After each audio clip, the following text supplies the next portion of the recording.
नमस्कार साथियों, आज की इस क्लास में हम लोग जो है रेलवे एएलपी और टेक्नीशियन का एग्ज़ाम जो कि 2018 में जो है 21 अगस्त की सेकंड शिफ्ट में हुआ था, उसके कंप्लीट जीके के क्वेश्चंस को करने वाले हैं। तो चलिए करते हैं क्लास की शुरुआत। सबसे पहला प्रश्न जो जीके का इस एग्ज़ाम में पूछा गया था, निम्नलिखित में से कौन सी धातु उच्च तापमान पर भी ऑक्सीजन के साथ में प्रतिक्रिया नहीं करती है। तो इसका राइट आंसर है चांदी यानी कि सिल्वर उच्च तापमान पर भी ऑक्सीजन के साथ में प्रतिक्रिया नहीं करती है। नेक्स्ट इसके बाद दूसरा प्रश्न पे आते हैं। केरल में थुम्बा प्रसिद्ध है क्योंकि, तो देखिए केरल में जो थुम्बा प्रसिद्ध है वो इसलिए प्रसिद्ध है क्योंकि यह एक रॉकेट लॉन्चिंग स्टेशन है। नेक्स्ट इसके बाद अगला प्रश्न करते हैं, पांचवा प्रश्न है वो इस क्लास का। एक सांद्र अम्ल को तनु करने के लिए हमें क्या करना चाहिए। तो देखिए एक जो सांद्र अम्ल होता है उसको तनु करने के लिए हमें जो है सांद्र अम्ल में पानी मिलाना चाहिए। तो इसका राइट आंसर होगा सांद्र अम्ल में पानी। नेक्स्ट इसके बाद अगला प्रश्न जो इस एग्ज़ाम में जो है जीके का पूछा गया था। देखिए अगला प्रश्न है, एक सर्किट में एक बिंदु से दूसरे बिंदु तक 2 कूलम का आवेश प्रवाहित हो रहा है। यदि बिंदुओं के मध्य विभवांतर 5 वोल्ट है तो किए गए कार्य की गणना करना है। तो इसका राइट आंसर हो जाएगा 2 की गुणा अपने 5 में कर देंगे तो टोटल 10 जूल जो है इस क्वेश्चन का राइट आंसर हो जाएगा। नेक्स्ट अगला प्रश्न जो पूछा गया था, 20 ओम के जो है 2 प्रतिरोध समांतर क्रम में एक दूसरे के साथ जोड़े जाते हैं, फिर इस समायोजन को 10 ओम के प्रतिरोध के साथ जोड़ा जाता है तो उसका समतुल्य प्रतिरोध कितना होगा। तो इसका जो राइट आंसर था वो था 30 ओम। नेक्स्ट इसके बाद अगला प्रश्न जो पूछा गया था इस क्लास में, वो है वह प्रक्रिया जिसमें अम्ल और क्षार मिलकर लवण और जल का निर्माण करते हैं, उस प्रक्रिया का क्या नाम होता है। तो देखिए उस प्रक्रिया का नाम होता है उदासीनीकरण यानी न्यूट्रलाइजेशन। इस प्रोसेस का नाम होता है जिसमें अम्ल और क्षार क्रिया करके लवण और पानी में बनाते हैं। नेक्स्ट इसके बाद अगला प्रश्न है, रिक्त स्थान में सबसे उपयुक्त विकल्प भरना है, इथेनॉल का के लिए विकृतीकरण में होता है। तो इसका जो राइट आंसर है वो है इसे पीने के लिए अनुपयुक्त बनाने के लिए। तो इथेनॉल का जो है जो विकृतीकरण होता है वो होता है इसे पीने के लिए अनुपयुक्त बनाने के लिए। नेक्स्ट इसके बाद अगला प्रश्न जो इस एग्ज़ाम में जो है जीके का पूछा गया था, चलिए उसको देखते हैं। देखिए अगले प्रश्न में पूछा गया था, सल्फर का परमाणु द्रव्यमान 32 है, सल्फर की 60 ग्राम मात्रा में मोलों की संख्या कितनी है। तो इसका जो राइट आंसर था वो था 0.5 मोल्स ऑफ सल्फर।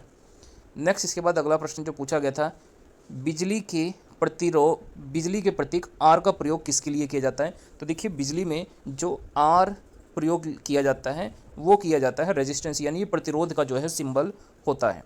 अगला 19वां प्रश्न है, एक अवतल दर्पण के वक्रता केंद्र पर वस्तु रखी गई है, इसका प्रतिबिंब कहाँ पर बनेगा। तो इसका प्रतिबिंब बनेगा फोकस और वक्रता केंद्र के बीच किसी बिंदु पर।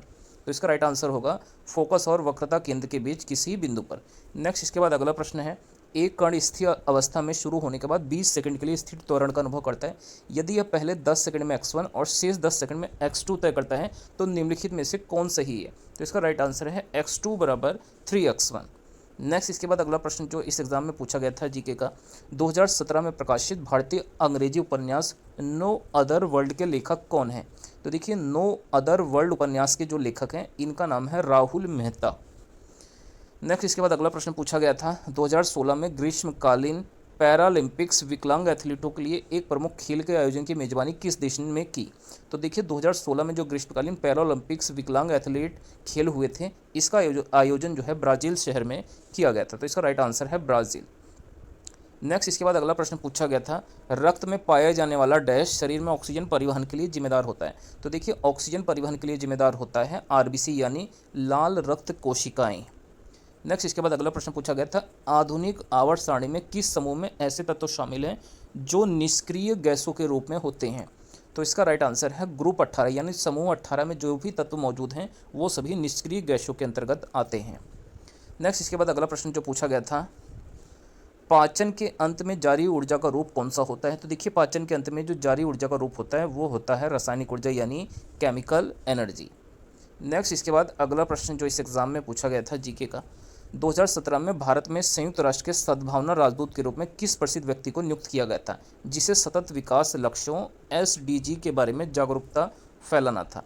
तो देखिए संयुक्त राष्ट्र ने अपना जो है सद्भावना दूत बनाया था जो है अशोक अमृतराज को। तो इसका राइट आंसर है अशोक अमृतराज। नेक्स्ट इसके बाद अगला प्रश्न है जो इस एग्ज़ाम में पूछा गया जीके से जुड़ा हुआ।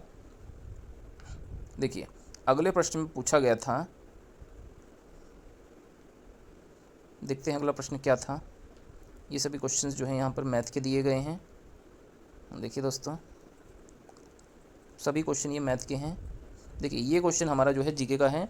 निम्नलिखित में से जानवरों के लिए कौन सा त्रिपेलोब्लास्टिक नहीं है? तो देखिए त्रिपेलोब्लास्टिक इनमें से कौन सा नहीं है, तो इसका राइट आंसर है जेलीफिश। जेलीफिश इसके अंतर्गत नहीं आता है।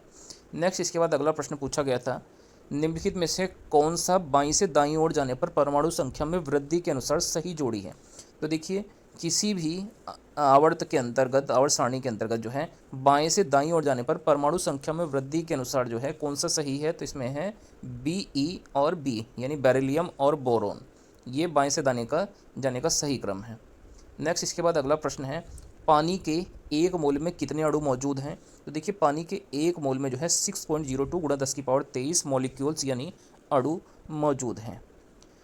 नेक्स्ट इसके बाद अगला प्रश्न देखते हैं क्या पूछा गया था इस एग्ज़ाम में।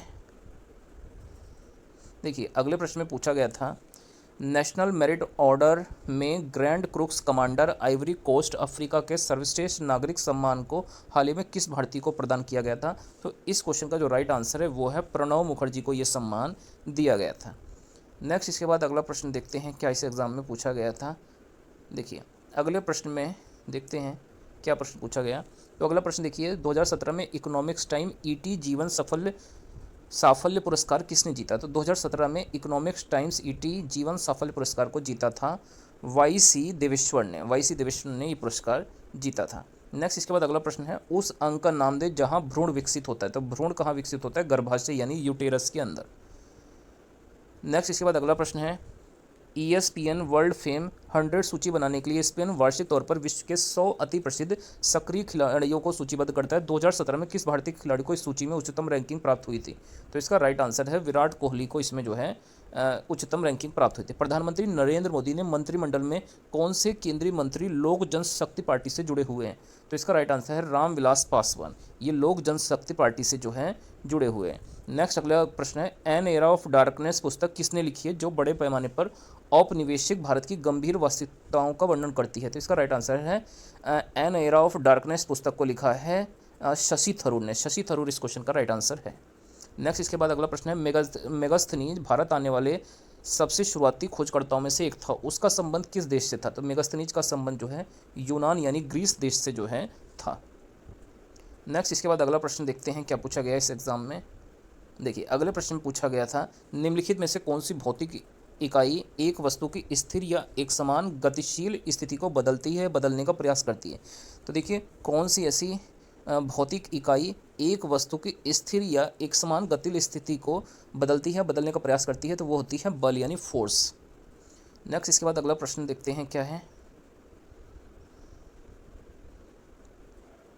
देखिए अगला प्रश्न जो है, देखिए अगले प्रश्न में पूछा गया था, निम्नलिखित में से किसकी इकाई ऊर्जा की इकाई के समान है? तो देखिए ऊर्जा की इकाई जूल होती है, तो जो कार्य यानी वर्क है उसका भी इकाई जूल होती है, तो इसका राइट आंसर हो गया कार्य।